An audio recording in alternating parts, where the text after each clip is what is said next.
Okay, next question in gravitation is question number 38. The escape speed of a projectile on the surface of Earth is 11.2 km per second. If a body is projected out with twice of this speed, find the speed of the body far away from the Earth. Ignore the presence of other planets and sun.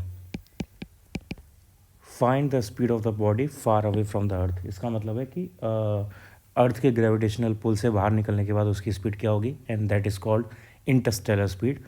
और interstellar speed का formula होता है under root the speed, the thrown speed square minus escape speed square. So the thrown speed is twice the escape speed, यानी 4 into 11.2 square minus 11.2 square. So that is 11.2 under root 3 kilometer per second. Answer. Next question number 39. A body is projected vertically upward from the surface of Earth so as to reach a height equal to the radius of Earth. Neglecting resistance due to air, calculate the initial speed which should be imparted to the body. So कितनी speed से एक body को हमें फेंकना पड़ेगा ताकि वो अर्थ की रेडियस के इक्वल हाइट पर रीच करे, ये हमें फाइंड आउट करना है. सो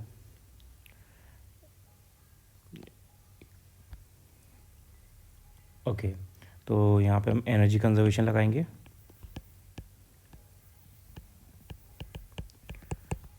सो एनर्जी ऑफ सरफेस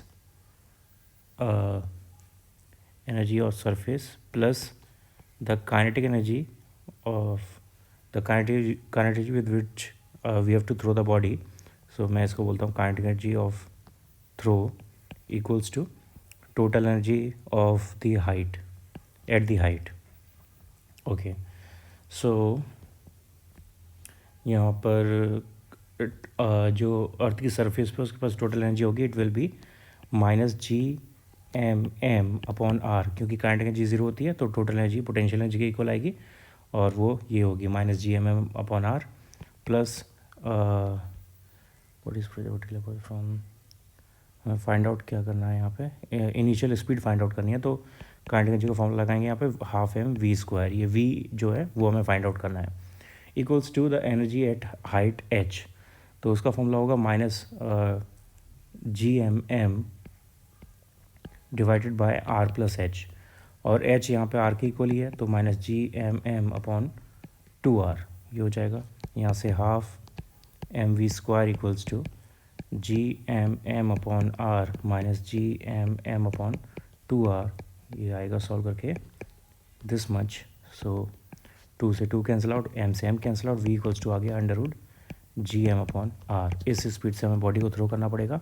अब यहाँ पे हमें सारी वैल्यूज़ दी हुई हैं. g की value 6.67 10⁻⁻11, mass of planet is 5.98 10⁻⁴ 424 divided by radius is 6400 kilometre, that means 6.4 into 10⁻⁶. इसको यहाँ से सॉल्व कर लेना है मीटर पर सेकेंड में, इस स्पीड का आंसर आ जाएगा. Okay, next question. A space ship is launched into a circular orbit close to the earth surface. What additional velocity has now to be imparted to the space ship in the orbit to overcome the gravitational pull. यानी उसको escape कराने के लिए, उस body को उस orbit से escape कराने के लिए हमें कितनी एक्स्ट्रा वेलोसिटी उसे देनी होगी, ये हमें फाइंड आउट करना है. सो स्केप वेलोसिटी का फॉर्मूला होता है under root 2g/r. Under root 2g/r ये सरफेस से इतनी स्पीड हमें देनी पड़ती है. और जब वो ऑर्बिट में है तो ऑर्बिट में उसकी स्पीड होती है अंडर रूट, अगर वो नियर अर्थ ऑर्बिट में, हाँ क्लोज टू, इसमें बोला हुआ है क्लोज टू अर्थ सरफेस, यानी वो नियर अर्थ ऑर्बिट में है. नियर अर्थ ऑर्बिट में ऑर्बिट स्पीड होती है अंडर रूट जी/r. तो इनमें जो डिफरेंस है वो हमें एक्स्ट्रा वेलोसिटी देनी होगी और वो वहाँ से बॉडी एस्केप कर जाएगी. तो speed required is V E minus V naught. जितना एस्केप से कम वेलोसिटी है उतनी एक्स्ट्रा वेलोसिटी हमें वहाँ पे देनी पड़ेगी. So under root 2 - 1 under root जी/r. सो अंडर रूट 2 - 1 हो गया 0.414 एंड जी की वैल्यू 9.8, आर की वैल्यू 6.4 इंटू 10⁻⁶. यहाँ से इसे सॉल्व कर लेंगे, ये हमारे पास वो एक्स्ट्रा स्पीड आ जाएगी मीटर पर सेकंड में. Okay, next the mass of earth is this much, its radius is this much, how much work will be done in taking a 10 kg body from the surface of earth to infinity? What will be the gravitational potential energy of the body on the earth surface? तो second part is very easy. Gravitational potential energy बतानी है उस body की surface of earth पर. इसका formula होता है simply G_m_e_m divided by RE. यहाँ से ये 6.67 into 10⁻⁻11, mass of earth 6 into 10⁻24, mass of body is 10 kg divided by radius is 6.4 into 10⁻6 joules. इसको सॉल्व कर लेना है. ये हमारे पास सेकंड पार्ट का आंसर हो जाएगा. फर्स्ट पार्ट में हमें निकालना है कि इन्फिनिटी तक ले जाने में उसको हमें कितनी एनर्जी यूज़ होगी हमारी. तो उसका आंसर भी सेम आएगा, बस पॉजिटिव में आएगा.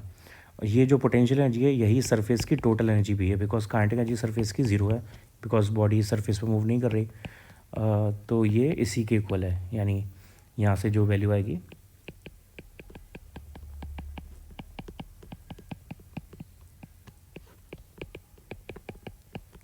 ओके. और इस एनर्जी को हमें ज़ीरो करना पड़ेगा उस बॉडी को इन्फिनिटी तक ले जाने में, यानी ग्रेविटेशन पुल से बाहर ले जाने में. So the energy required is the positive of या द नेगेटिव ऑफ ES, यानी पॉजिटिव दिस मच.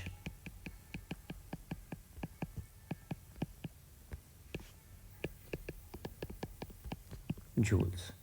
तो दोनों क्वेश्चंस का आंसर सेम आएगा लेकिन अपोजिट साइड में. पोटेंशियल एनर्जी नेगेटिव आएगी and the energy required that will B positive. ये सेकंड पार्ट का आंसर है. Okay, question number 42. In a 2-stage launch of a satellite, the first stage brings the satellite to a height of 150 km and the second stage gives it to the necessary critical speed to put it in a circular orbit around the earth. Which stage requires high expenditure of fuel? Okay, logically we know that जो अर्थ से closure height तक ले जाने में ज़्यादा starting जो stage होती है उसमें ज़्यादा एनर्जी फ्यूल खर्च होगा, बिकॉज वहाँ पे अर्थ का ग्रेविटेशनल पुल स्ट्रॉन्ग है. जब वो दूर चली जाएगी तो अर्थ का ग्रेविटेशनल पुल वीक हो जाएगा, तो वहाँ पे हमें उतनी एनर्जी की ज़रूरत नहीं पड़ेगी, यानी स्टार्टिंग में हमें ज़्यादा एनर्जी की ज़रूरत पड़ेगी. सो ओके, यहाँ पे हम चेक कर लेते हैं इसे. Work done in first stage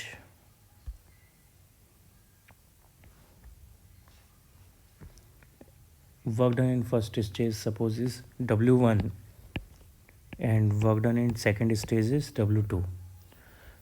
okay, so work done पहली स्टेज में करने के लिए हमें 150 किलोमीटर हाइट पर उसे लेके जाना है. तो ये वर्क डन इक्वल होगा energy at that height minus energy of surface के equal. Okay, energy at that height will be G_m_m upon minus में R+H, और ये minus minus plus G_m_m upon R ये सरफेस पर. सो यहाँ से ये आ गया G_m_m अपॉन ब्रैकेट में 1/R minus 1/R+H. Equation number 1. इसके बाद जो दूसरी स्टेज है उसमें हमें सिर्फ उसको काइनेटिक एनर्जी देनी है ताकि वो ऊपर दूसरे स्टेज पे जा सके. तो काइनेटिक एनर्जी होगी 12 mv0². जिस ऑर्बिट में लेके जाना है उसे उस ऑर्बिट की ऑर्बिटल स्पीड के बराबर काइनेटिक एनर्जी देनी पड़ेगी. सो v0 होगी यहाँ पे ऑर्बिटल स्पीड, और वो सपोज h हाइट है तो h हाइट पर ये हो जाएगी R+H. ओके, सो यहाँ से 1/2 mgm अपॉन R+H ये आ जाएगा. अब इन दोनों में h की वैल्यू है 150 किलोमीटर. ये इक्वेशन नंबर 2. इन दोनों को डिवाइड करो यहाँ से और सॉल्व करके देखो. ये डिवीजन जो आता है वो 1 से बड़ा आएगा या 1 से छोटा आएगा. Okay, next question number 43. Find the work done to bring 4 particles each of mass 100 gram from large distances to the vertices of a square of side 20 centimeter. Okay, तो 4 पार्टिकल्स को हमें लार्ज डिस्टेंसेस से एक square के form में arrange करना है. तो उसके लिए कितना वर्क डन लगेगा? इसके लिए वर्क डन उतना ही होगा जितना पोटेंशियल एनर्जी होगी उस सिस्टम की. तो ये स्क्वायर सिस्टम की हमें पोटेंशियल एनर्जी बेसिकली यहाँ पे निकालनी है. A, B, C, D चारों मासेस सेम है. Each mass is 100 gram and distance of square की साइड का डिस्टेंस है 20 सेंटीमीटर यानी 0.2 मीटर. तो यहाँ पे बस हमें पोटेंशियल एनर्जी फाइंड आउट करनी है.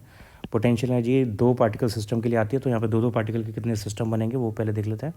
एक तो ए बी दो पार्टिकल का सिस्टम हो गया, एक बी डी हो गया, एक सी डी हो गया, एक सी ए हो गया, इसके अलावा एक ए डी होगा और एक ए सी होगा। अब क्योंकि ये स्क्वायर है तो साइड सारी सेम है और मास सारे सेम है, इसलिए यहाँ पे U A B, U B D, U C D and U D A ये चारों सेम आएंगे और चारों की वैल्यू आएगी minus G M square upon 0.2 का स्क्वायर 0.04, इक्वेशन नंबर 1। और बाकी जो दो बचे U A D and U A C, sorry U B C, ये दोनों भी सेम आएंगे and this will be minus G M square upon diagonal यहाँ पे होगा √2 इंटू साइड, यानी 0.2 √2। होल्ड ऑन, यहाँ पे भी सॉरी नीचे आर स्क्वायर नहीं आता, आर आता है, तो ये भी 0.2 होगा। ओके, ये equation number 2। So total potential energy हो गई सिस्टम की, ये चार एनर्जीज़ हैं, तो 4 into minus G M square upon 0.2 and plus minus G M square upon 0.2 √2। इसको यहाँ से सिंप्लीफाई कर लेंगे, सिंप्लीफाई करने पे अपने पास आंसर आ जाएगा। मास हमें दिया हुआ है, यहाँ पे मास की वैल्यू लगानी है और जी की वैल्यू लगानी है। मास हमें 100 ग्राम दिया हुआ है यानी 0.1 किलोग्राम, और जी की वैल्यू हमें पता है, वो वैल्यूज़ यहाँ पे लगा के इसको प्लेस करो और चेक करो आंसर क्या आता है। ये जूल्स में आंसर आना चाहिए। Okay, next question, two masses 800 600 kg are at distance 0.25 meter apart. Find the magnitude of total force experienced by a body of mass 2 kg placed at distance 0.2 meter from 800 kg and 0.15 meter from 600 kg. तो हमारे पास दो bodies हैं ए और B, दोनों के बीच की distance है 0.25 और एक तीसरी बॉडी रखी है 2 kg मास की, और वो ए से यानी 800 kg से वो 0.2 मीटर पर है, यानी ये यहाँ पर कहीं होगी, पी पॉइंट है सपोज़, ये 0.2 मीटर और दूसरे से 0.15 मीटर। ओके, तो हमें इसके लिए ये एंगल चाहिए होगा। तो ये एंगल 90 डिग्री होगा या नहीं, जनरली केस में ऐसे 90 डिग्री होता है, तो वो पहले चेक कर लेते हैं 90 डिग्री होगा या नहीं, और उसके लिए सिर्फ पाइथागोरस लगा के चेक करना है। पाइथागोरस यहाँ पे 0.25 square hypotenuse square equals to 0.15 square plus 0.2 square, ये इक्वल आना चाहिए। 0.25 स्क्वायर आएगा 0.0625, 0.15 स्क्वायर आएगा 0.0225 एंड 0.2 स्क्वायर आएगा 0.04 यानी 0.0625 इक्वल आ रहा है, यानी ये एंगल जो होगा वो 90 डिग्री का बनेगा। नाउ आफ्टर दिस हमें फोर्स निकालना है पी पर, जो 2 kg का पार्टिकल है उसके ऊपर। ये ए पर है 800 kg और बी पर है 600 kg। तो पी पर ए की वजह से जो फोर्स लगेगा that will be towards A and B वाला बी की तरफ, और दोनों 90 डिग्री पर हैं तो दोनों का 90 डिग्री से रिजल्टेंट निकाल देंगे। तो पहले एफ ए और एफ ई निकालते हैं। एफ ए का फॉर्मूला होगा जी M1 M2 यानी 2 इंटू 800 अपॉन डिस्टेंस स्क्वायर 0.2 का square 0.04। Now F B G into 2 into 600 divide by 0.15 square which will be 0.0225 okay. So the net force F P will be under root F A square plus F B square, hence under root, यहाँ से common आ जाएगा अपने पास, जी common आ गया, 2 common आ गया, अंदर बचेगा, और हाँ ये 100 है वो भी कॉमन आ जाएगा, अंदर बचेगा 8 स्क्वायर 64 डिवाइड बाय 0.04 स्क्वायर, यानी इसको मैं लिख देता हूँ 16 इंटू 10⁻⁻⁴ प्लस यहाँ पे बचा 6 स्क्वायर 36 और नीचे बचा 2.25 स्क्वायर इंटू 10⁻⁻⁴। ओके बस, और जी की वैल्यू 6.67। और यहाँ से 10⁻⁻4 कॉमन आ गया तो बाहर आके 10⁻2 हो जाएगा, अंदर बचेगा ये 4 + 36/2.25 स्क्वायर। इसको आगे सॉल्व करना है, इसको सॉल्व करके जो भी आ रहा है वो न्यूटन में हमारा आंसर है। अब यहाँ पे मैं डायरेक्शन नहीं पूछी हुई, फंडामेंटल मैग्नीट्यूड पूछा हुआ है सिर्फ। अगर हमें डायरेक्शन पूछी जाती तो ये फोर्स जो है वो यहाँ पे कहीं आता और इस पर हम वेक्टर मेथड से फिर ये अल्फ़ा एंगल निकाल सकते थे। tan अल्फ़ा यहाँ पे FA/FB के, हाँ FA/FB के इक्वल करके यहाँ से tan अल्फ़ा आ जाएगा। Okay, next question 45। The infinite number of masses, each of mass m are placed along a straight line at distances r, 2r, 4r, 8r and so on. Reference point is O. Gravitational field intensity at O and gravitational field potential at O हमें find out करना है। तो ये O point है, यहाँ से ये r distance पर एक मास है, फिर 2r डिस्टेंस पे मास है, फिर 4r डिस्टेंस पे मास है एंड सो ऑन। और इन्फिनिट मास है इसका मतलब हमारे पास, और सारे मासेस m के इक्वल हैं। ओके, पहले इंटेंसिटी निकालते हैं। फर्स्ट पार्ट, इंटेंसिटी यहाँ पे सबकी जो इंटेंसिटी आएगी वो सेम डायरेक्शन में होगी टुवर्ड्स O। तो ये सेम डायरेक्शन में यानी सब ऐड हो जाएंगे, I1 + I2 + I3 and so on. और इंटेंसिटी का फॉर्मूला Gm/r²। तो ये Gm/r² पहले के लिए, दूसरे के लिए Gm/2r² यानी 4r², तीसरे के लिए Gm/16r² एंड सो ऑन। सो यहाँ से Gm/r² कॉमन आ गया, अंदर बचा 1 + 1/4 + 1/16 plus dot dot dot up to infinity. Okay, अंदर ये सीरीज़ जो बन रही है ये GP सीरीज़ है, क्योंकि यहाँ पे रेशियोज़ इक्वल आ रहे हैं। 1/4 का रेशियो आ रहा है सब में। पहले टर्म 1 में 1/4 का डिवाइड किया तो 1/4 आया, फिर उसमें 1/4 का किया तो 1/16 आया, तो अगला टर्म आएगा 1/32। तो ये इन्फिनिट सीरीज़ बन रही है, इन्फिनिट GP सीरीज़।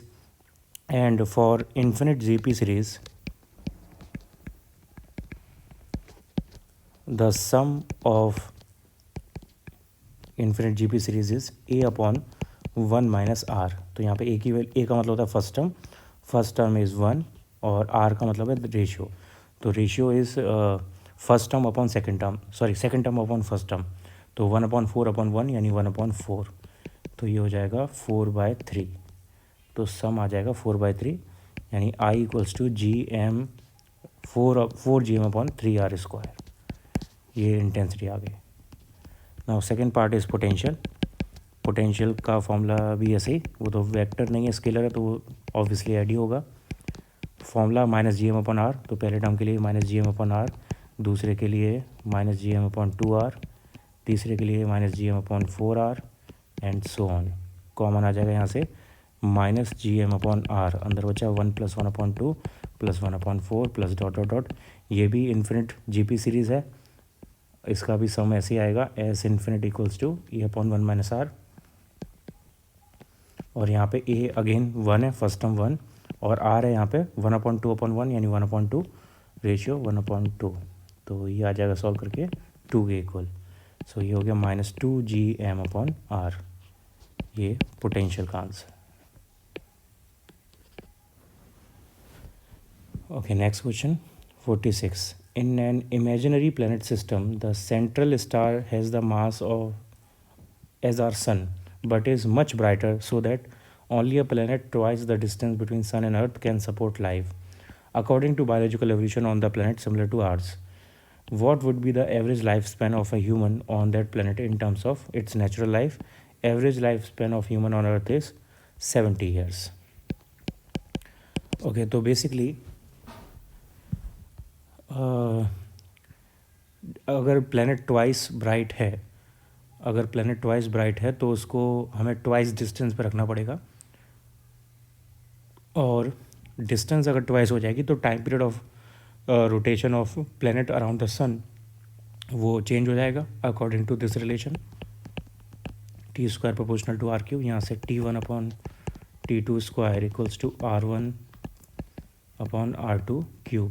तो 1 इनिशियल कंडीशन है, सेकंड लेटर कंडीशन। तो हमें लेटर कंडीशन फाइंड आउट करनी है। T1 इनिशियल कंडीशन है, तो इनिशियल कंडीशन सपोज 1 ईयर है, तो 1 ईयर अर्थ का टाइम जो होता है, तो 1 का स्क्वायर 1, और ये T2 स्क्वायर हमें फाइंड आउट करना है। R1 की जगह R1 और R2 यहाँ पर डबल करना पड़ेगा हमें। सो 2, तो 2 to the power 3 ये हो जाएगा 8 R1 क्यू से R1 क्यू कैंसिल आउट।